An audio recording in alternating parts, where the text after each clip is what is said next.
One of the most fascinating of all ancient cultures is that of the Scythians, a group of people that had fought against the Persian Empire, the Greek city-states, and even the Roman Empire. Today in this episode of Lesser Known History, we will take a look at the extinct and fascinating Scythian peoples of Eastern Europe and Central Asia. The Scythians were a collection of nomadic peoples who are of Iranian origins who inhabited the Eurasian steppe from the 7th century BC up until the 3rd century AD.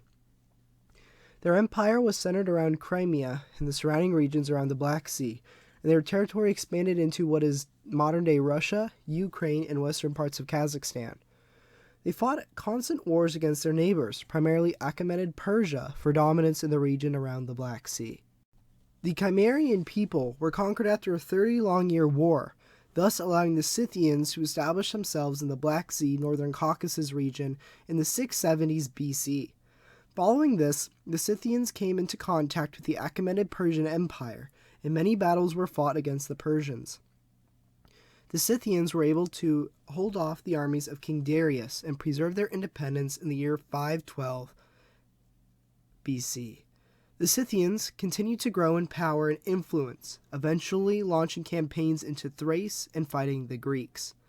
The decline of the Scythians began when they failed to conquer the Greek city-states that would unite to eventually create the Bosporan Kingdom in Crimea.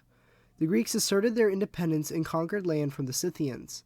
To the west of the Scythians also came into contact with the Scythian Kingdom, and to their east the Sarmatians, another Iranic ethnic group, which began to conquer their land as well.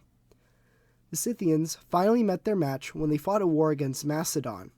While they came out victorious, they came out of the conflict extremely weak, and by the year 310 BC they were fully conquered by Celts, Sarmatians, and some Greeks.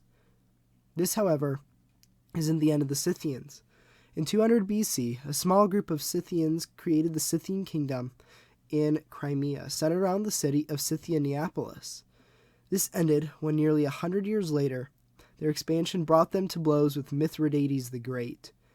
The last spark from the Scythians came when in the 1st century AD, the Scythians reunited and laid siege to the city of Cisneros. They were defeated by the Roman commander Tiberius Plautius Silvanus. By this point in time, the Scythians had fully assimilated into surrounding cultures, and the last vestige of Scythian culture, Scythian Neapolis, was conquered and destroyed by the Goths in the 3rd century AD, bringing an end to all Scythian culture. While the Scythians are gone, it is still possible to find what remains of once great cultures like itself, still dotted around in southern Russia, Ukraine, and other Eastern European and Central Asian countries. Of the artifacts that survive, many of them are gold and describe many parts of Scythian life, much of it centered around warfare. Since they were nomadic horse peoples, it is possible to find these artifacts spread out over a wide-ranging area. The Scythians are also intriguing because they followed a pre-Zoroastrian Iranian religion, making it one of the longest-lasting pre-Zoroastrian religions to survive. In terms of warfare, the Scythians were infamous throughout the ancient world for being superb archers and horsemen, and, as such, most of their armed forces consisted of mounted cavalry, infantry, and mounted light archers.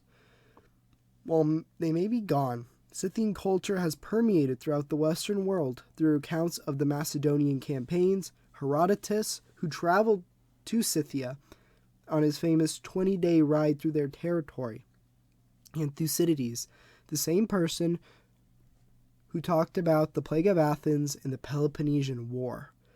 And all these accounts still fascinate historians today, and up until the 20th century was the only way we really knew about the Scythians until modern archaeology took over and we could find burial sites with gold. I hope you guys enjoyed this really quick episode of Lesser Known History. If you did, I would really enjoy it if you guys would hit that like button and subscribe. We've had an amazing year of growth here on the channel, and I really want to keep that going. Sorry I haven't been around too much. I've been extremely busy, but I hope this small little video can help hold everybody over for the next big release of Lesser Known History. So yeah, hope you guys enjoyed. Please hit that like button, subscribe, share it with your friends if you really enjoyed it or you thought it was fascinating. And yeah, I'll see you guys in the next video.